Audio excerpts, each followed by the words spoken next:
Guys, welcome to our channel. నేనైతే ఐస్కు శివలింగం చేసి అభిషేకం చేద్దాం అనుకున్నాం.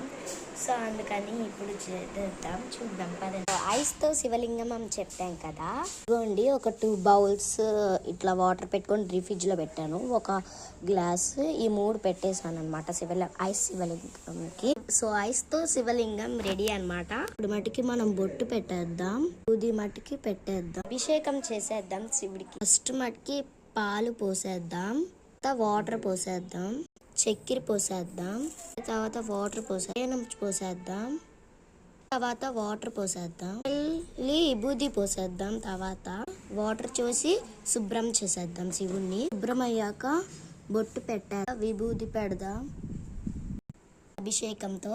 తర్వాత శివుడికి చేసిన కొంచెం. So bye guys, wish you all. నచ్చినట్టయితే కామెంట్ పెట్టండి.